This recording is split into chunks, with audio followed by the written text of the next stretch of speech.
네, 이번에는 마이보험 체크입니다. 나의 보험 상태를 객관적으로 체크해서 공정한 평가와 합리적 대안을 제시하는 마이보험 체크. 마이보험 체크는 보험 가입자의 이익을 최우선으로 합니다. 그 증거, 마이보험 체크를 통해서 계약한 종신보험을 포함한 장기보험의 평균 보험료가 4만 원대에 불과합니다. 이 얘기는 곧 비싼 보험 팔아서 수익을 챙기려는 게 아니라 소비자에게 가장 합리적인 상품을 판매해 왔다는 의미입니다. 불필요하게 비싼 거 가입하려고 하면 마이보험 체크는 오히려 고객을 말립니다.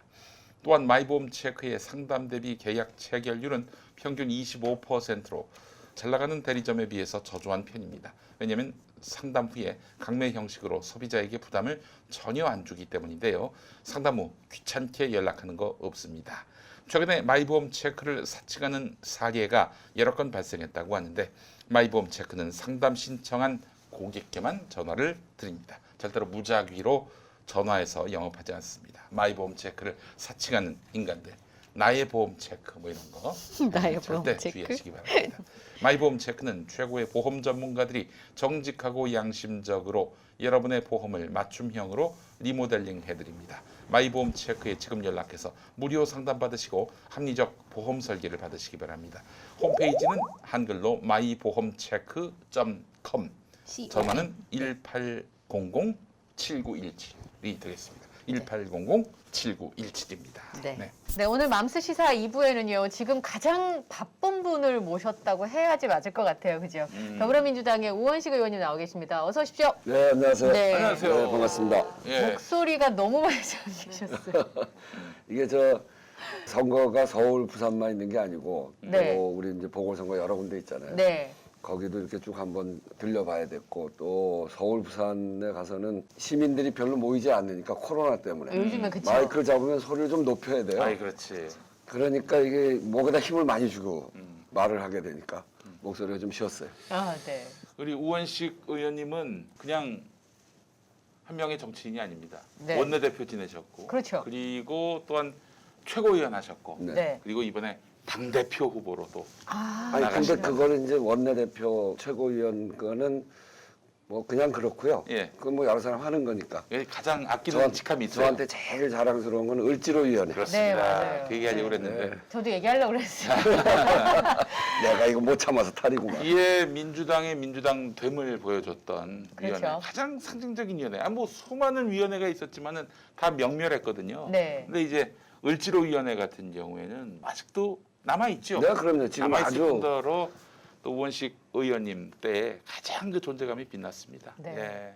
가장 기억에 남는 일은 어떤 일이셨어요? 그 을지로위원회 하시면서. 우선은 뭐 처음 시작된 남양유업 사태죠. 남양유업 갑질. 사태가 네. 이제 을지로위원회의 이름이 시작된 게 갑의 횡포 을의 눈물 그거였거든요. 그때 우리가 뭔 고민을 했냐면 문재인 대통령 2012년 대선에서 지고 야 다음에는 꼭 이겨야 되는데 우리가 자꾸 지는 이유가 뭐냐 그 고민을 한참 하다가 가만히 둘러보니까 우리가 현장에 가는 걸 어느새 잊어버렸더라고요. 정치는 현장을 가야 되는 일인데 네. 이게 저는 이제 서울시의원하고 그러면서 현장 경험을 많이 갖고 있어서 특히 이제 환경운동하면서는 강을 다 걷고 그랬거든요. 현장이 중요하다 늘 생각했는데 10년 동안 집권하면서 현장에 가는 걸 어느새 잊어버리고 있었더라고요. 그래서 현장에 우리 당이 찾아가지 않음으로 해서 현장 사람들한테 불신을 많이 느끼는, 그러니까 서민들이 아 민주당이 우리 편인가 뭐 이런 느낌. 그래서 거기에서 지지를 많이 받지 못하고 있었고 그래서 다시 현장으로 가자. 현장에 답이 있다. 이래서 이제 제가 최고위원 때 슬로건을 현장에 답이 있다 이렇게 걸었어요. 끝나고 나서 현장을 어디 찾아야 되는데 어디 뭐 여기저기 막 다닐 수도 없고 그것도 뭐 길, 전시성 이벤트만 하다가 예, 예, 끝날 수도 그렇지. 있거든. 그냥 길거리 막 헤매고 다닐 수도 없고 그러던 차에 터진 게 남양유업 사태예요. 갑의 횡포 을의 눈물 그걸 보면서 아 우리 국민들이 지금 겪고 있는 현장은 을이구나. 갑의 소위 기득권자들로부터 겪고 있는 억울함을 당하고 있는 을이구나 그렇게 생각을 해서 을을 지키는 위원회를 만들자. 그 시작이 이제 그 남양유업 사태인데 참으로 해결하기가 어려웠어요. 대리점들이 그동안의 관행은 대리점의 본사가 대리점들에 대해서 함부로 막 하는 거예요. 그렇죠. 그러니까 이제 남양유업 사태 문제의 본질은 뭐냐면 잘 팔리는 우유 제품들이 있잖아요. 잘 안 팔리는 우유 제품들도 있어요. 잘 팔리는 우유 제품 10개, 안 팔리는 우유 제품 20개를 갖다 그냥 억지로 밀어 넣는 너무하다. 그게 이제 밀어넣기예요. 아, 그렇게 해서 좀 이득이 날만하면 그걸 갖다 밀어넣으니까 안 팔리니까 결국 어떻게 하겠어요? 주변 사람한테 나눠주다 안 되면 버리기도 하고 아이고. 그 돈은 다 갚아야 돼요. 그때 그 사태의 핵심 녹취록이 나왔는데 영업사원이 와서 대리점 주인한테 막 욕을 하고 젊은 사람이 이것도. 젊은 사람이 그리고 장기라도 팔아가지고 돈을 갚아라 그런 녹취가 나온 거예요. 예. 그래서 그걸 보면서 소위 기득권의 대기업들의 갑질 이 문제를 본격적으로 해보자. 물론 이제 남양유업 사태는 풀었어요. 우리가 남양유업 막 설득을 했죠. 그게 이제 갑질에 대해서 막 그냥 공격만 하는 건 아니고 또 이제 당근도 줘야 되잖아요. 그렇지. 그래서 이 문제를 해결하면 그때 이제 그 문제를 해서 남양유업 매출 확 떨어졌거든. 그래서 남양유업에다가 대고 이 문제를 해결하면 상생협약을 맺고 문제를 풀고 그렇게 하면 우리가 최고위원회 끝나고 남양유업 우유를 마시겠다. 상생기업 1호로 딱 정하고 그러고서 이제 그 문제가 풀렸어요. 그래서 같이 최고위원 끝나고 남양유업 우유를 쫙 마신 적이 있습니다. 그게 이제 첫 번째 기억나는 야, 건데. 기억이면 맥주 회사 갑질이었습니다. 아이 그러게. 그랬으면 또 막걸리나. 근데 그 이후에도 굉장히 많은 일이 있었죠. 삼성의 처음 노조를 만들었던 삼성전자 서비스. 네. 거기 사람들이 우리를 찾아왔어요. 삼성전자 서비스라는 이름을 붙이고 삼성전자 고장난 제품들을 고쳐주는 사람들 집으로 와서 그 사람들이 삼성전자 서비스의 직원들이 아니에요. 다 지역마다 쪼개져 있는 용역회사 직원인데 옛날로 우리 때로 하면 전파사 그 일을 하는 사람들인데 다 거기에 고용돼 있는데 다 비정규직 노동자인 거예요. 거의 최저임금 수준이고. 그리고 그 사람이 인격적인 대우를 정말 못 받았어요. 조금이라도 불편하게 했다는 고객이 전화하면 바로 그냥 점수가 깎이고 해고되기도 하고. 그런데 이제 손님 중에 아주 고약한 사람들도 있잖아요. 그렇죠. 그러니까 이 사람들이 그 얘기 안 들으려고 막 무릎 꿇고 빌기도 하고 그런 일들이 비일비재했던 거예요. 이 사람들이 한 100명이 을지로연을 찾아왔어요. 왔는데 100명이 조금 얘기하다가 다 그냥 우는 거예요. 우리는 기계가 아닙니다. 옛날 전태일 때 들었던 이야기. 전태일 열사 때 들었던 얘기가 우리는 기계가 아니다였거든. 근로기준법 지켜라 이거였는데 그 사람들이 그 얘기를 하는 거예요. 우리는 기계가 아닙니다. 그러면서 울기 시작하는데 젊은 청년들 100명이 한 장소에 모여 앉아서 다 우는 그 모습을 생각해 보세요. 얼마나 절박하면. 그러니까 그때 그 문제가 결국 이제 노조 만드는 것까지 발전을 해서 결국 노조를 만들었어요. 삼성에서 첫 번째 노조예요. 그게. 그러니까 이제 삼성의 정규직들의 노조는 아니고 삼성에 속해 있는 용역사들의 노조를 만든 아니 건데. 그래도 삼성에서 정규직도 만들기 힘든 그 노조를. 노조를 용역 그때 만든 직원들께서 거죠. 만들었다는 거 아니에요? 이건 대단한 일입니다. 이거는 진짜. 그런 우리 일이 무덤에 계신 이병철 회장님이 흙을 털고 일어나시기에 이렇게 노조는 안 된다. 그런 일이 눈에 있었가지고 들어가시면 안 된다. 예. 아주 재밌게 기억나는 일은 아프리카 박물관이라는 게 있어요. 포천에. 압니다. 박물관. 혹시 예. 그분 그분 나 그분 예. 그분 있잖아요.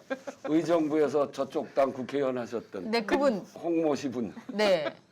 그분이 거기에 대표예요. 근데 거기에 아프리카에서 예술가들을 불러서 공연하는 예술가들을 불러가지고 공연하는 그런 계약 같이 해가지고 왔는데 완전 노예같이 부린 거예요. 아휴, 여권도 뺐고 아이고, 그래가지고 여권을 안 주니까 나가지도 못하고 그렇죠. 그러고 그 사람들을 예술하는 공연하고 그러는 사람들인데 그것보다는 막노동을 시키고 숙소가 있는데 숙소를 겨울에 가봤는데 그 사람들 중에 한 명이 탈출했어요. 예. 도저히 못 살겠다. 예. 그래가지고 우리를 찾아와서 우리가 갔죠. 겨울에 갔는데 숙소가 있는데 숙소가 완전 냉골. 그 안에 아프리카에서 오신 분들한테 바깥에 공기는 차갑고 안에 사람들이 와서 숨을 쉬니까 습기가 차잖아요. 안에가 따뜻해야 되는데 그렇지 않으니까 벽에 곰팡이가 막 쓸고. 그러니까 완전히 노예, 아프리카 노예가 돼 있는 거예요. 그래갖고 그분들 문제를 거기를 갖고 찾아갔지. 근데 그분이 우리한테 맨날 뭐라고 그랬냐면 을지로위원회가 아니라 갑지로위원회다 그랬어요. 갑질위원회 그러니까 대기업들한테 갑질한다고 우리가. 정치 권력으로. 그래갖고 이제 그쪽 한나라당이었나 새누리당이었나 그 사람들이 우리를 그렇게 막 비판을 했는데 네.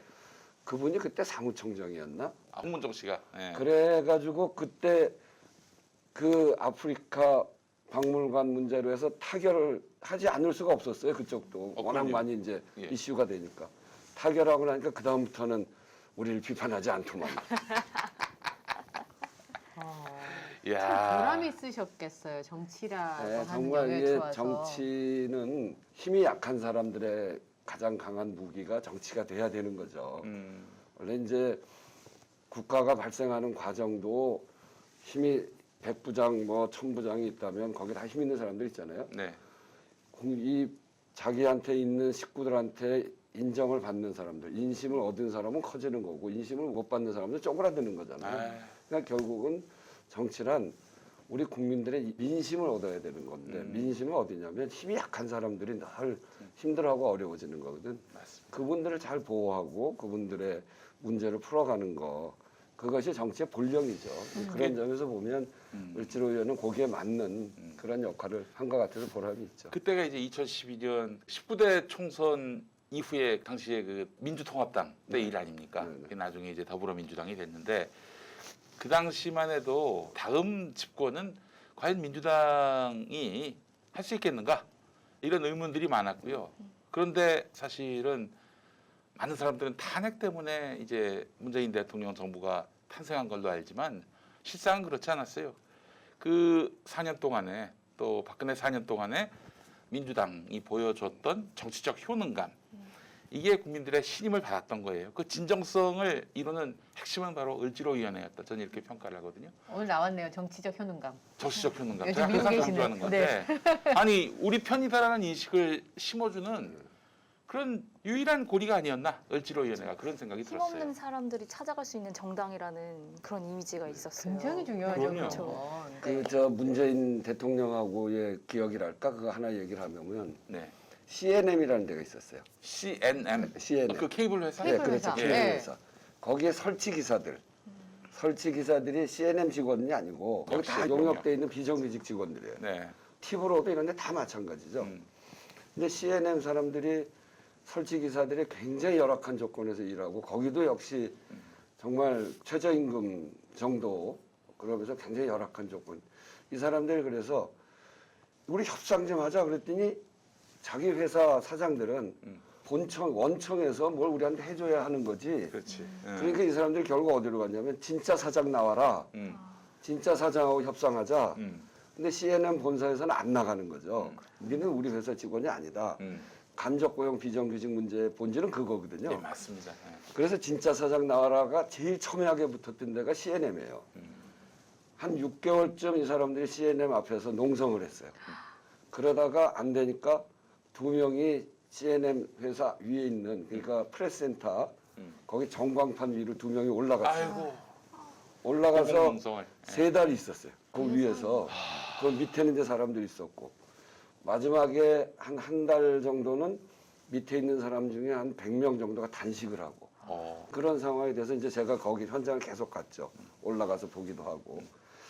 근데 그해 연말을 넘기면 이 사람 중에 죽는 사람들이 생기겠더라고. 그래서 더 이상 이런 상태로 유지돼서는 안 되겠다 이런 생각이어서 제가 을지로위원회가 우리 문재인 대통령이 2012년 때 슬로건도 사람이 먼저다잖아요. 그렇습니다. 사람이 먼저인데 아무리 원청이 교섭하기 힘든다고 하더라도 이렇게 죽을 지경까지 가면 되냐. 그래서 안 되겠다. 그래서 거기 가서 한 7일, 8일쯤 같이 앉아 있었어요. 우리 슬로건은 이윤보다 사람의 생명이 먼저입니다. 이렇게 이제 써붙이고. 그때가 이제 문재인 당대표 후보가 전당대회 치를 때예요. 2015년쯤이죠. 그렇죠. 예. 그렇죠. 그 연말. 예, 연말에. 그래서 제가 거기를 앉아 있는데 문재인 당대표 후보가 쭉 선거운동하다가 그날 거기로 왔어요. 한 10시쯤 와가지고 예. 1시까지 저랑 같이 앉아 있었어요. 이렇게. 근데 그날이 참 그 양반 운이 좋게 예. 그날이 타결되는 날이에요. 아, 12월 30일. 예. 30일이요. 예. 추운 겨울날. 예. 둘이서 이렇게 이불 하나 갖다 이렇게 앉아갖고 뭐 이런저런 얘기, 당 대표 되면 뭘 해야 될지 이런 얘기부터 해서 이 현장에 대해서 문재인 당 대표 후보는 어떻게 생각하는지 바로 이런 문제를 해결하려고 우리가 정치하는 거 아니겠냐. 네. 이 문제 어떻게 꼭 해결해야 되는데 내가 당 대표 선거 뛰느라고 자주 못 와보는데 오늘 이렇게 왔으니 오늘 밤을 같이 새자. 이러고 이제 앉아 있었는데. 저는 그날 타결되는지 알았어요. 교섭이 이렇게 진행돼요. 근데 한쪽에서 단식하던 친구들이 스물스물 사라지더라고. 네. 저는 연락은 받았어요. 예. 타결될 것 같다. 네. 근데 이제 타결되려면 마지막에 해야 되는 게 네. 노조원들이 합의한 거 가지고 찬반 투표를 해야 되거든. 그 다음날 아침에 해야 돼요. 예. 근데 이 친구들이 너무 고통스러운 상황이어서 춥기도 하고. 예, 춥기도 하고 밥도 굶고 막 이러는데 내용을 보니까 타결될 게 뻔하고 그러니까 단식하는 것부터 중단을 했어요. 아. 그러고 가서 이제 밥을 먹고 예. 오는데 밤에 그걸 견디지 못하는 거야 다들. 예. 거의 한 1년 동안 싸우고 타결됐는데 노조 쪽에서 요구한 대로 타결이 됐거든. 예. 그러니까 군데군데에서 웃음이 나기 시작을 하고 어. 야 우리가 이겼대. 처음에 소근소근 우리가 이겼다 뭐 이렇게 하다가 차츰차츰 목소리가 커지더니 한 친구가 와가지고 조끼를 투쟁하는 조끼 있잖아요. 예, 예. 그걸 벗어갖고 들고 와서 문재인 후보한테 사인해달라고 그래. 그래갖고 야 이거 내일 저 찬반 투표까지 해야 되죠. 에이 그래도 이겼어요. 그러고서 이제 사인 받. 근데 조금 있다가 쭉 줄을 서가지고 그 친구들 다 이제 문재인 당대표 후보를 본 거예요. 예. 줄을 쭉 서갖고 사인 받는다고. 그래서 내가 여기 싸운 거는 내가 싸운단 말이야. 거기 가서만 사인 받아. 그래서 둘이 앉아가지고 얼마나 기뻤는지. 아무튼 그래서 문재인 대통령도 그 문제에 대해서 사람이 먼저고 네. 그 문제를 이런 문제, 우리 사회 이런 문제를 꼭 해결해야 되겠다. 을지로위원회 할 때 문재인 대통령이 굉장히 적극적으로 같이 함께하기도 그렇죠. 했고 그랬습니다. 을지로위원회는 우리 우원식 의원님하고 문재인 당시 대표가 함께 힘을 합쳐서 이뤄낸 성과고 그러니까 그게 바로 문재인 정부 창출에 기반이 됐던 거예요. 그래서 문재인 대통령이 2017년 대선을 하면서 경제민주화 공약 1호가 범정부 을지로위원회 만들겠다는 범정부, 범정부. 근데 이제 거기까지 가지는 못했는데 뭘 하냐면 당정청 을지로 현안 회의를 해서 실질적으로 범정부 을지로위원회 같은 회의를 합니다.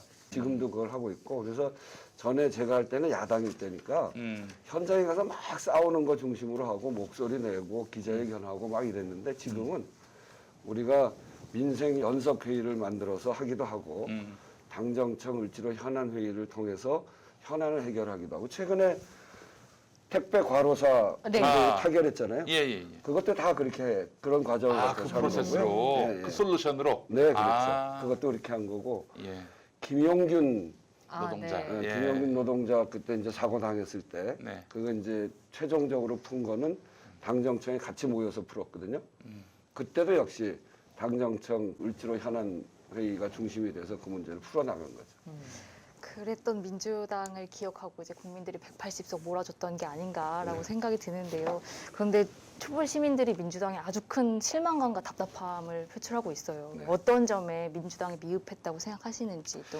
우리한테 주어져 있는 개혁 과제 또 적폐 청산 과제가 굉장히 많잖아요. 굉장히 많습니다. 정말 검찰 개혁에서부터 언론 개혁 그리고 민생 개혁까지를 포함해서 그런 것들이 있는데 사실은 180석을 가지고 우리가 180석이 우리한테 주어질 걸 알았으면 180석을 가지고 검찰 개혁도 빠른 속도로 그냥 해버렸을 거예요. 근데 이제 그게 그런 시대가 올 거라고 생각하지 못하고 검찰 개혁을 꼭 해야 된다 이렇게 생각하고 추진해 갔죠. 기간이 너무 오래 걸렸어요. 그 기간이 오래 걸리면서 과정도 좀 지지부진했고 국민들이 볼 때 빨리 진행되는 것 같지 않고 그런 속에서 180석을 우리가 가진 지가 1년이 됐단 말이죠. 그 기간 동안 그런 연장선 속에서 진행됐기 때문에 기득권 세력들의 저항도 그 과정에서 결집이 되고 그래서 이게 쉽지 않게 진행된 면이 있습니다. 근데 이게 그렇다고 해서 검찰 개혁이 실패했냐 그런 건 아니고 지금까지 우리가 해왔던 과정을 거치면서 할 수 있는 일은 했죠. 이제 나머지 남아 있는 과제들이 있습니다. 그거는 이제 지금부터라도 그냥 해 나가면 되고요. 문제는 제가 보기에는 이제 제일 부족했던 거라고 할까. 우리가 촛불을 들었을 때 거기에는 소위 국정농단 했던 세력에 대한 분노가 있었고, 근데 국정농단 세력들에 대한 분노 바닥에 깔려 있는 민심은 뭐냐면 억울한 일 당하고 일한 만큼 대가 못 받고, 그러고 정말 노동자로서의 대우도 못 받고 청년들의 비전이 잘 보이지 않고 이런 것들이 소위 국민들의 먹고 사는 또는 앞으로의 비전과 관련해서 정말 암담한 이 사회에 대한 분노 이런 게 다 깔려 있었던 거거든요. 거기에다가 국정농단이라고 하는 것이 터지고 나니까 이게 뇌관같이 된 거죠. 큰 이 민심이라고 하는 폭발물이 부글부글 끓고 있는데 국정농단이라고 하는 뇌관이 터진 건데 그러면 결국은 부글부글 끓고 있는 민심을 해결해야 되는 거죠. 저는 그렇게 생각이 들어요. 우리 민주당의 큰 기둥이 몇 개가 있어요. 네. 거기는 민주와 평화라고 하는 기둥이 정말 우리가 힘써와서 해왔던 기둥들이 있죠. 민주와 평화, 여기는 우리나라의 민주주의를 사랑하는 사람들, 평화를 사랑하는 사람들은 민주당을 지지하는 것. 우리 당 말고 다른 정의당이 또 한 축으로 그거 하는데 거기는 이제 힘이 좀 부족하고 어쨌든 이것을 세력으로서 또 국가의 운영 주체로서 끌고 갈 수 있는 주체는 민주당이라고 보기 때문에 그 일은 민주당을 사랑하는 사람들은 민주와 평화를 사랑하는 사람들로 구성되어 있는 거죠. 그것 가지고 지금까지는 우리가 해왔던 겁니다. 그거 가지고 국민들의 지지도 받고 사회도 발전시키고 거기에 남아있는 마지막 과제로서 검찰개혁과제와 언론개혁과제가 있는 거죠. 네. 그거는 민주당이 해나갈 것이라고 보는데 또 한 가지 축은 뭐가 있냐면 김대중 대통령 때 중산층과 서민의 정당이라고 했던 그 축이 있고 소위 민생 보편적인 국민들의 먹고 사는 문제를 중심으로 하는 민생의 축이 있고 또 하나는 노무현 대통령이 말씀하시는 골고루 잘 사는 나라라고 하는 균형 발전의 축이 있는 거죠. 네. 앞에 두 개의 축은 가치 중심의 축이었다고 한다면 뒤에 두 개의 축은 국민의 삶과 닿아 있는 그렇지. 소위 먹고 사는 문제와 닿아 있는 그런 축이거든요. 이 네 개가 조화롭게 갔어야 되는데 그렇게 가지 못한 측면이 전 있는 것 같아요. 우리 을지로위원회 중심으로 해서 약자들의 민생의 문제를 중심적인 테마로 걸고는 했습니다만 이것을 본격적으로 건드리진 못한 거죠. 제도화하는데 실패했어요. 실패한 게 아니라 제도화하지 못했어요. 우리가 소수일 땐 그 문제를 계속 제기했는데 가맹점, 대리점, 또 비정규직 노동자, 특고 이런 문제를 계속 제기했음에도 불구하고 그런 법안들에 대해서 저쪽은 경총, 정경련 이런 꼼꼼하게 법안을 검토해서 반대하고 들어오거든요. 그렇지. 그래서 하질 못했어요. 180석이 되고서는 이 문제를 본격적으로 아직 건드리질 못했습니다. 검찰개혁이나 이런 쪽에 집중돼 있다 보니까. 그래서 그 문제, 이게 이제 길어지면서 국민들의 또 한 축으로 우리 먹고 살기 힘들어 죽겠는데 왜 우리 문제 별로 관심을 안 가져주느냐라고 하는 게 하나 있고 국가균형발전 문제도 굉장히 심각해져 있어요. 제가 특위위원장을 맡고서 보니까 우리가 수도권이 국토 면적의 11.8%인데 거기에 인구의 절반 이상이 모여 살고 있어요. 아, 맞아요. 수도권에. 네. 그러니까 수도권이 아무리 부동산 문제에 대해서 이렇게 저렇게 대책을 내놓는다고 하더라도 워낙 사람들이 많이 집중돼 있고 그러면서 젊은 사람들이 정말 살기가 어려워지는 거예요. 네. 그러니까 그런 것들 때문에 젊은이들이 일자리, 교육, 문화 이런 것 때문에 서울로 오지 않으면 수도권으로 오지 않으면 지역에서는 내 삶을 실현해 나가기 어렵겠다 이렇게 해서 수도권으로 오는데 와서 정작 살아보면 결혼하기도 어렵고 아이 낳기도 어렵고 그런 거란 말이죠. 젊은이들이 모여서 아이를 낳지 못하니까 수도권의 출산율이 굉장히 떨어져요. 서울의 출산율이 전국 광역자치단체 중에서 제일 낮아요.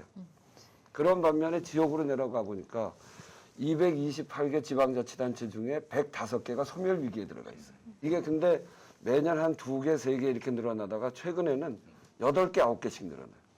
그러니까 이 지역 간 불균형 문제가 너무 심각해져 있는데 이 문제도 사실상 우리 의제에서 좀 빠져있는 의제가 되어 있는 겁니다. 그래서 저는 한편으로는 민주화 평화라고 하는 우리의 중요한 가치, 앞으로 해야 될 문제들 많죠.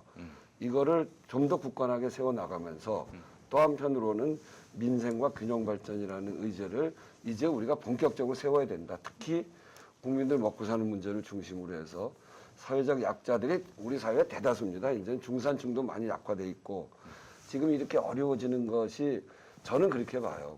소위 이제 우리 사회가 불공정, 불평등이 심화해서 양극화가 심각해져 있잖아요. 거기에다가 코로나 위기를 겪으면서 이게 더 심각해졌던 거예요. 그러니까 이런 심각한 양극화의 문제, 대부분의 국민들이 중산층까지 무너지면서 서민으로 전락하고 그러면서 아 내가 더 이상 중산층이 아니다. 나 먹고 살기 힘들다. 어렵다. 이거를 코로나 위기를 겪으면서 더 심각하게 느끼고 있는데 이 문제에 대해서 우리가 이제는 소위 민생의 문제를 우리 당의 아주 중심적인 문제로 만들어 가야 된다. 저는 충분히 기회가 있다고 생각해요. 180석이라고 하는 거는 우리가 처음으로 그런 의석을 가져봤어요. 그런 생각을 다 했어도 21대 들어오기 전에 해볼 수 없었던 일입니다. 막 소리치고 저희도 뭐 단식도 하고 가맹사업 공정화에 관한 법, 대리점 공정화에 관한 법, 상가임대차 보호법 이런 거 가지고 통과시키려고 단식까지 해도 안 되던 법들이에요, 그게. 그런데 이제는 할 수 있거든요. 그래서 지금부터 1년 동안 대선 기간 동안 이 180석을 가지고 한편으로는 민주의 과제를 잘 끌어나가면서 또 한편으로는 이제는 국민들의 먹고 사는 문제, 불공정의 문제 이런 문제를 우리의 중심 의제로 세워야 된다. 야, 우리 저 우원식 선배님은 역시 현장에서 답을 찾으시다 보니까 아이디어가 많아요. 그러니까 정말 빅피처예요. 많고. 그렇죠. 네. 저는 이제 미국의 뉴딜을 봅니다. 미국의 뉴딜. 미국에서 쭉 공화당이 잡다가 1930년대에 민주당으로 바뀌거든요. 그게 네. 대공황 때예요. 예. 우리가 IMF 때 김대중 대통령이 아. 집권한 거랑 같이 그러네요. 그전엔 다 그때도 그냥 공화당만 당선됐었어. 대공황이 오니까 미국 국민들이 공화당한테만 맡겨놓으니까 안 되겠다. 그래서 그때 미국 민주당은 소수파입니다. 민주당으로 한번 바꿔보자. 이렇게 해서 된 게 루즈벨트예요. 시어도어 루즈벨트. 두 가지를 합니다. 아니, 저 프랭클린 루즈벨트. 프랭클린 루즈벨트. 예, 프랭클린. 두 가지를 하나는 미국 뉴딜의 대표적인 사업, 테네시강 개발 사업. 그건 이제 우리가 교과서에서 그렇게 배웠지. 그러니까 SOC를 투자하기 위해서 재정을 왕창 넣어가지고 일자리 만드는 거예요. 그거 하나 했고 또 하나는 미국이 그 당시에 소위 남북 전쟁을 거치면서 남쪽에 있는 농장주들의 노예가 해방되잖아요. 네. 그 남북 전쟁의 본질도 노예제를 유지하려고 하는 농장주들하고 노예제를 풀어서 노동자로 쓰고 싶은 북쪽의 초기 자본과 붙은 거거든요. 북쪽이 이기니까 노예 해방을 한 거죠. 미국의 초기 자본주의가 시작이 되면서 그 자본가들이 공장을 쫙 만든단 말이에요. 디트로이트 뭐 이런 데다가. 이 사람들이 다 글로 가서 사는데 거의 노예와 같은 수준의 삶을 살아요. 스트라이크 하면 사형시켜버리고. 아이고. 그렇게 하면서 데모만 하면 그냥 네, 사용을- 뭐 어. 엄청난 처벌을 하고 사형도 시키고 그랬어요. 30년대가. 근데 루즈벨트가 돼서 그 사람들한테 노동조합법을 만들어주고 44시간 노동제하고 최저임금제하고 사회복지제도를 만들고 이렇게 하면서 미국의 사회적 약자, 노동자 이런 신흥 계층들, 새로운 계층들이 미국 민주당으로 싹 다 돌아섭니다. 결국 국민들의 먹고 사는 문제, 이런 생활의 고통, 사람이 먼저가 아니에요, 그게. 그렇게 하면서 미국 민주당이 30년 집권을 합니다. 이게 소수파가 다수파로 확 바뀌는 거예요. 그거를 우리가 180석 갖고 있을 때 그걸 해야 된다는 거예요. 그러니까 거기는 우리가 이제 가치 중심의 우리의 기둥, 이거는 잘 끌고 나가되 또 하나는 정말 우리가 정치의 본령이라고 하는 중산층과 서민, 소위 기득권, 일부 기득권, 대기업들에 의해서 수탈당하는 중소기업도 정말 편치 않아요. 대부분 하청 계열화되어 있는데 기술 탈취당하죠. 지난번에 이제 박영선 장관이 잘한 게 쥐어짜기 주사기 네. 그거를 중소기업에서 기술력을 가지고 개발을 했어요. 네. 근데 이거를 양산을 해야 되잖아요. 네. 그럼 대기업하고 붙여서 양산해야 되는 이 사람이 그거 대기업하고 손잡으면 기술 뺏긴다. 그래서 안 내놨어요. 예. 그거를 박영선상이 중간에 껴가지고 이 기술력은 중소기업의 기술력대로 보존을 잘 해주면서 해주고. 대기업이라고 하는 자본과 기술을 가지고 양산할 수 있는 시스템을 조정해 준 거예요. 그게 박영선 장관이 잘한 거예요. 예. 그러니까 기술 탈취당하지 않으면서 그게 그래서 박영선 훌륭하다는 게 제가 참 훌륭합니다 그랬어요.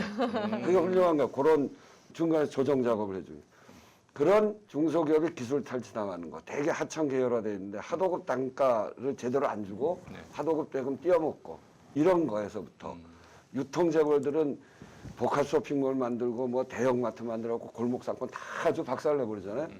그거를 보호하고 재래시장 보호해주고 그 다음에 이제 특고나 이런 비정규직 노동자나 정말 열악한 처지에 있는 이런 사람들의 권리를 보장해주는 이런 데 있어서 핵심적인 게 교섭권이에요. 교섭권. 교섭권. 우리나라의 노동 상권이 보장돼 있다고 하지만 중소기업 이런데 이런 비정규직 노동자 이런데 제대로 교섭권이 보장돼 있지 않아요. 예. 가맹점도 가맹 본사로부터 굉장히 불이익을 많이 당하고 있는데 이 사람들한테 교섭권이 없어요.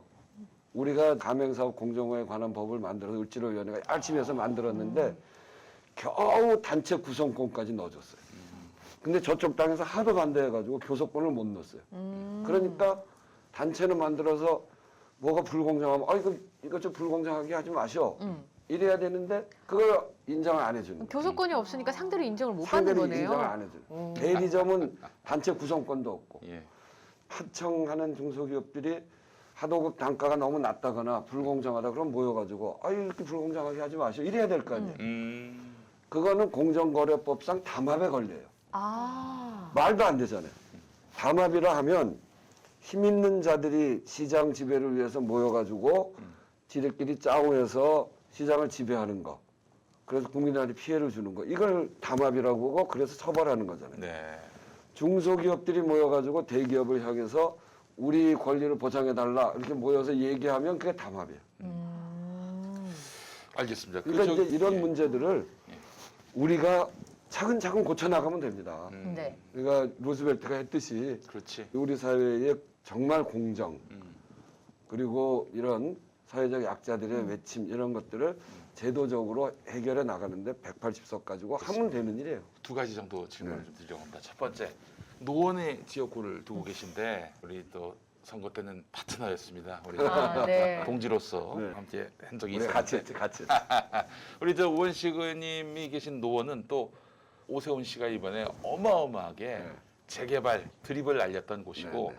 말씀하신 대로 굉장히 노원은 현재로서는 지어진 지 오래된 곳이 많다 보니까 아파트들이 많다 보니까 그런 오세훈의 이런 공약에 귀가 솔깃한 분들이 많이 있어요. 네네. 근데 사실 우리 서민들은 중산층이라는 정체성도 있지만은 노동자 서민이라는 정체성도 있지만 이분들이 이대로 살고 싶은 마음만 있는 건 아니거든요. 그렇죠. 자기도 좀 부자가 되고 싶고 그럼요. 또 자산 증식도 바라고 있는 마음도 분명히 있을 것이고요. 그래서 사실은 그 욕망을 지금 오세훈이 자극하고 있는 거 아닙니까? 네. 펌프질하고 있는 거 아닙니까? 민주당은 어떤 대안을 만들어야 합니까? 그분들을 위해서. 뭐 저희도 네. 재개발, 재건축에 대해서 손을 놓고 있는 게 아니에요. 예, 예. 노원 같은 경우에 노후 아파트들이 있단 말이에요. 네. 저기 30년 넘어간 아파트들이 그렇죠. 있어서 굉장히 여러 가지 어려움을 겪고 있어요. 배관도 다 이렇게 아. 녹슬어서 배관도 터지고 그리고 주차 시설 이런 것들은 너무 적게 돼 있어서 지하 그치, 주차장 예전- 없는 데가 예전에 많아요. 지하 보니까 주차장이 없거든요. 없으니까. 거기가 이제 그때 그렇게 지어진 거예요. 30년이 더 된 아파트들이 있으니까 네. 굉장히 불편이 많아서 재개발 재건축을 하자는 요구가 굉장히 높아요. 그거 하려면 우선 안전 진단을 해야 되거든요. 그렇죠. 통과해야 되니까. 그러니까 이 안전 진단을 통과해야 재개발 재건축이 되지 그냥 멀쩡한 아파트 부시고 재개발 재건축 할 수 있는 건 아니잖아요. 네. 안전 진단을 지금 열심히 해가고 있어요. 음. 노원구에서 지금 예비 안전 진단을 통과한 게 6군데가 있는데 얼마 전에 오세훈 후보가 공약을 한 게 자기가 되면 일주일 안에 안전 진단을 하겠다 뭐 그렇게 발표를 했더라고. 일주일 안에요? 일주일 안에? 일주일 안에. 그런데 이제 그 다음에는 그걸 조금 더 늦춰가지고 한 달인가 뭐 이렇게 좀 미뤘다고 그래요. 그러니까 너무 웃기잖아요. 근데 안전진단을 안 하고 있냐 하면 그게 아니고 하고 있다. 이미 예비 안전진단 통과한 6군데 중에서 5군데가 상계동에 노원구에서 통과된 게 그리고 14개 중에서 11개가 상계동이 11개가 예비 안전진단을 지금 준비 중에 있고 그래서 차근차근 진행된 거예요. 자기가 10년 전에 시장 관두고 난 다음부터 우리 노원구는 차근차근 노후화되는 거에 맞춰서 시설 고칠 거는 고치되 꼭 안전진단이 필요해서 재개발 재건축으로 가야 될 거는 그렇게 해서 진행 중에 있어요. 근데 그런 거를 몰랐는지 아니면 알았어도 선동하려고 하는 건지 당장 뭐가 될 것 같이 이렇게 얘기한단 말이에요. 재개발 재건축에 있어서 가장 중요한 거는 있는 사람들이 그냥 다시 들어와서 살아야 되고요. 그렇죠. 또 하나는 재개발 재건축을 하면 확 부동산 투기가 생겨날 가능성이 높거든요. 그런 경우에는 부동산 값이 확 오른 그 불로소득 부분에 대해서 어떻게 사회에다 환원할 환원할 거냐의 것인가. 문제와 있는 사람들이 계속 입주해서 살 수 있느냐 하는 문제, 이 두 가지를 같이 봐야 돼요. 이런 것들을 가지고 안전진단을 하면서 차근차근 준비해 가서 해야 되는 일이지, 이거를 본인이 1년짜리 시장이 갑자기 와서 안전진단을 뭐 일주일 만에 한 달 만에 뭐 다 들어가게 하겠다든지 이렇게 해가지고는 노원 사정을 제대로 모를 뿐 아니라 집값만 올라가죠. 그거는 그렇게 해가지고는 과거에 뉴타운 때 겪었던 그런 오류를 그대로 겪게 되는 거죠. 사실은 국민의힘 쪽에는 뚜렷한 대선 주자가 없는 사이에 굉장히 많은 주자들이 사실 당밖에 많지 당밖에 당 안에는 없고. 네. 우리는 13명의 용이 있어요. 근데 이미 예, 근데 이제 두세 명의 후보로 이제 압축이 돼서 정말 오래 왔잖아요. 또 기간적으로 보면. 근데 선거를 치르는 입장에서는 또 주자가 너무 일찍 오픈이 돼서 압축이 되면 좀 불리한 측면도 있지 않을까. 그렇지. 타겟이 되니까. 네, 표적이 타겟이 되니까. 근데 그렇긴 한데 선거라고 하는 거는 굉장히 예측 가능하지 못한 그런 변수들도 많이 생겨요. 저 통제가 근데 사실 이제 안 요번에 되니까. 보궐선거 결과가 어떻게 되느냐에 따라서 또 많은 변수가 생길 수 있고, 그렇죠. 또 이제 우리 국민들이 민주당에 대해서 어떤 태도를 취하냐 여기에 따라서 변수가 생길 수도 있고, 180석을 가지고 우리가 앞으로 남은 기간 동안에 국민들의 신뢰를 얼마큼 받아갈 수 있느냐 이런 거에 따라서 변수가 생길 수도 있고 그렇잖아요. 전에 노무현 대통령 같은 경우에는 대선 1년 전에 1%였어요. 1%. 그러던 사람이 이제 대통령 후보가 되고 대통령으로 당선이 되잖아요. 그런 것까지 보면 우리 당 안에 한 분이 1강이고 한 분이 1중 이렇게 되고 나머지가 이제 약 이렇게 돼 있는 것으로 지금은 그런데 네.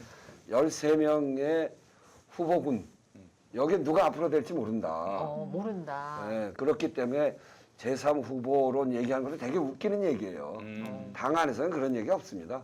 당밖에 이렇다면 또 누군가가 없어요. 그렇죠. 우리 예. 당은 전에처럼 막 이렇게 내부가 갈라져 있고 계파로 쪼개져 있었는데 그것도 이제 문재인 대통령 때 김상곤 혁신위를 하면서 선출직 공직자 평가위원회를 만들어서 시스템 공천으로 바꿨잖아요. 그때 네. 그때 제가 김상곤 아, 그 혁신위원회 제가 멤버였죠. 네. 현역 중에 저 한 사람이었습니다. 그래요. 아니 현역이 거기 들어갔다는 건 뭐냐면 믿을 만한 현역이기 때문에 그렇죠. 들어간 거예요. 예. 청산 대상이면 그거 왜 들어가? 혁신 아니, 그러니까 대상이 이제 왜 들어가? 문재인 대통령의 혁신위에 예. 현역 중에 제가 하나 들어갔던 건 저는 굉장히 자랑스럽게 생각해요. 음. 근데 어쨌든 들어가서 문재인 당대표의 주문이 계파 없애달라 했어요. 개파를 없애달라. 계파 없애달라. 그래서 만든 게 선출직 공직자 평가위원회고 총선 후보를 선정할 때 그거를 누가 이렇게 꽂아넣기 하는 걸 못하게 하려고 다 평가를 해서 점수를 매겨가지고 하위 20%는 날린다. 네. 나머지는 다 경선으로 들어갈 수 있게 해준다. 이거였어요. 그래서 하위 20% 날린다 하니까 그때 생겨난 당이 국민의 당. 국민의 당. 아 우리 저 최수영님이 당내 바이러스를 다 모아가지고 나갔어요. 네. 아니 그래서 그 이후로는 당내 계파가 없습니다. 네. 근데 이거를 자꾸 제3후보라고 하는 거는 당 안을 계파로 가르려고 하는 시도거든요. 그거는 옳지 않고 당 안에 있는 이미 대통령 선거에 대한 뜻을 두고 있는 사람들 간에 공정한 경쟁을 통해서 해 나가면 되고 이거는 좌고우면할 일이 아니고 정해진 룰대로 그냥 쭉 가면 되는 겁니다. 네.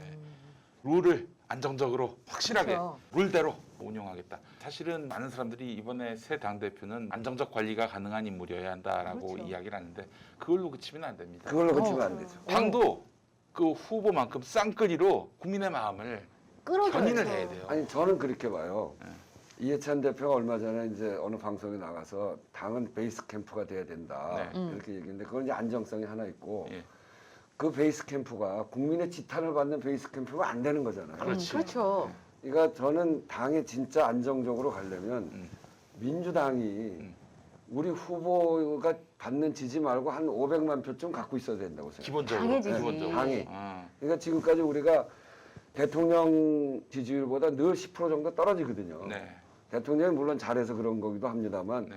민주당이 뭐가 없는 거예요. 민주당이 민주평화 말고는 거기에 이렇게 대통령하고 같이 가는 거 말고 우리의 또 다른 뭐가 좀 있어야 되는데 브랜드나 음. 어떤 성과. 그게 있어야 되는데 그래서 저는 아까 얘기했던 국민들의 삶을 중심으로 하는 기둥 그 두 개를 당이 아주 지금은 180석이 있기 때문에 다른 때 대선 시기에 당과 다릅니다.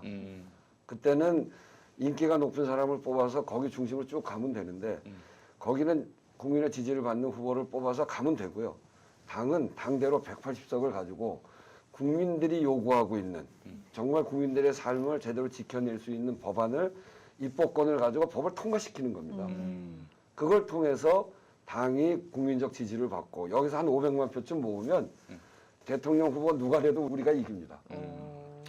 나중에 대선쯤 되면은 당 대표가 대선 후보하고 거의 파트너처럼 그럼 파트너처럼 야 저 사람이 대통령 되면 이 사람은 이 당을 이끌어가는 또 하나의 주체가 될 것이다. 이 대통령에게 예속되는 당 대표가 아니라 네. 파트너로서 어떤 그런 동지로서 연대체로서 그렇게 당이 위상이 올라가야 돼요, 사실은. 당이 대통령 후보의 선거운동을 지원하는 그 단계를 넘어서서 그럼요. 당이 국민적 지지를 끌어와서 네, 대통령 후보와 함께 집권하는 그렇지. 그렇게 해야 정당 중심의 정권이 생기거든요. 그게 바로 현대 민주주의의 원리 그럼요, 아닙니까? 그게? 그럼요. 예. 그러니까 이 당은 어떤 경우에도 국민들의 민심과 다 있는 곳이죠. 이게 이제 지구당 지역위원회가 있고 또 지방의원들이 있잖아요. 네. 이런 사람들은 국민들의 삶 속에 깊숙이 들어가 있는 거예요. 근데 이제 이 정부라고 하는 거는 대통령만 선출되고 나머지 분들은 다 임명되는 분들이니까 거기는 정책을 중심으로 하되 일정한 방향을 갖고 가지만 늘 국민들의 민심과 접촉하는 데는 아니거든요. 그러니까 국민들의 민심을 모으는 데는 정당을 통해서 모으는 것이고 그 정당이 정부에 대해서 국민들의 민심을 정하고 잘못된 정책은 바로잡고 하는 역할을 당이 해야 되는 거죠. 또 그리고 정부가 어떤 정책을 막 추진해 가는데 야당이 세게 반대하면 정부가 제대로 못 갑니다. 그렇지.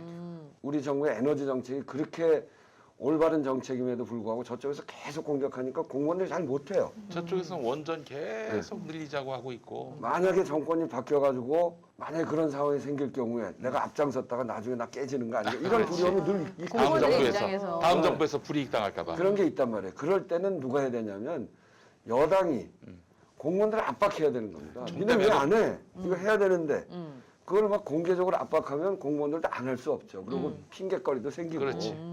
그러니까 정부의 정책 추진력을 확실하게 붙여주는 것도 정당이고 정부의 정책이 잘못된 것을 수정해 줄 수 있는 것도 정당이기 때문에 당의 중심이 돼서 정부를 움직여가야 되는 겁니다. 그래서 당청 간의 중심은 사실은 당이 돼야 되는 거죠. 네. 마지막으로 하나만 더. 서울시장이 이길 수 있겠습니까?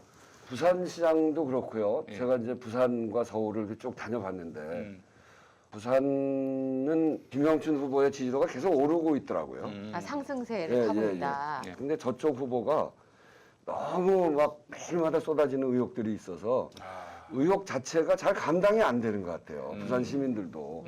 이게 너무 구체적이고 그리고 너무 종류가 다양한 그런 비리들이 계속 쏟아져 나오니까 그런 반면에 김영춘 후보는 정말 투명한 후보라는 게 밝혀졌어요. 최근에도 임대한 문제 가지고 저쪽에서 공격을 했잖아요. 네. 그런데 오히려 세입자가 도리어 미담이 전혀 됐어. 그렇지 않다. 내가 이 사람한테 오히려 도움을 많이 받았다. 그래서 착한 임대인이라고 하는 것이 다시 드러날 정도로 그 얘기는 뭐냐면 김영춘 후보의 지지율 상승이 상당히 빠른 속도로 올라가고 있기 때문에 김영춘 후보를 공격하지 않으면 안 되는 상황까지 와 있다는 얘기죠.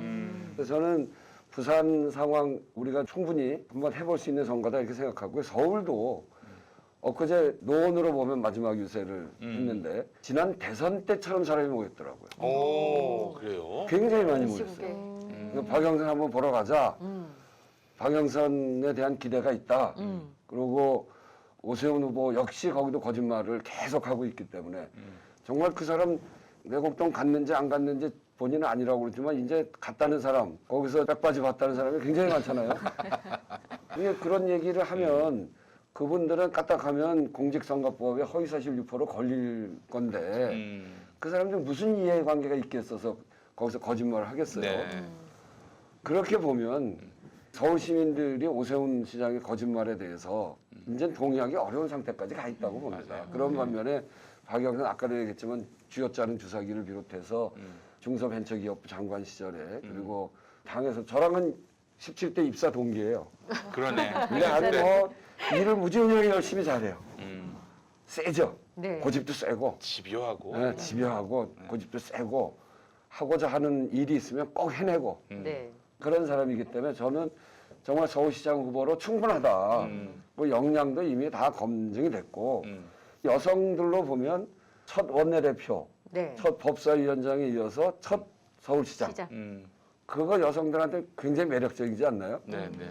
그런 여러 가지 것들을 볼 때 기대가 굉장히 높아지고 있어서 정말 해볼 수 있는 그런 것 같아요. 네. 입사 동기가 이렇게 인증을 했으면 말도 안 거죠. 저 뭐. 네. 동기한테는 인터 인정받기가 쉽지 동기한테. 않은데요. 그렇죠. 가까운 사람한테 인정받았다는 네. 거. 또 무엇보다도 유리천장이었던 우리 여성 정치인들 박영선이 성공 사례를 만들어서 첫 여성 서울시장 그 테이프를 끊을 수 있는 거 아니겠어요? 네. 그런 의미에서 보면은 정말 박영선 장관의 서울시장 당선은 시대 정신과 맞닿아 있다라는 생각도 들고 뭐 그 옆에 또 우리 우원식 의원께서 노고를 네. 많이 하셨으니까 성과가 있지 않을까 생각이 듭니다. 네. 네.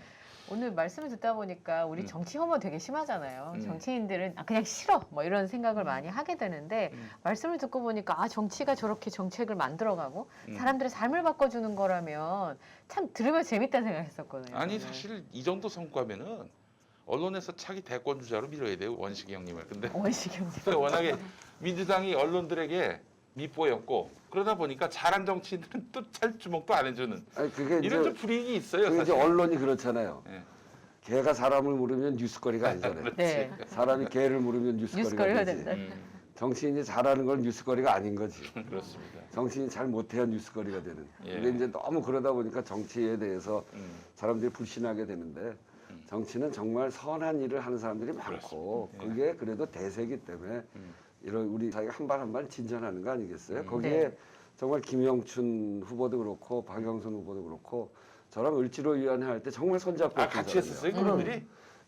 김영춘은 그래서 부산 가서 한 것 중에 동백전이라는 거 있어요. 동백전. 동백전 그게 뭐냐면 지금으로 보면 지역화폐예요. 지역 화폐. 그거 부산에서 제일 먼저 아이디어를 내서 그거 시행한 사람이거든. 요번에 시장 되면 동백전을 3조까지 만들겠다는 거예요. 그렇게 되면 부산의 재래시장, 골목상권 살아납니다. 맞죠. 그런 생각을 갖고 있는 사람이죠.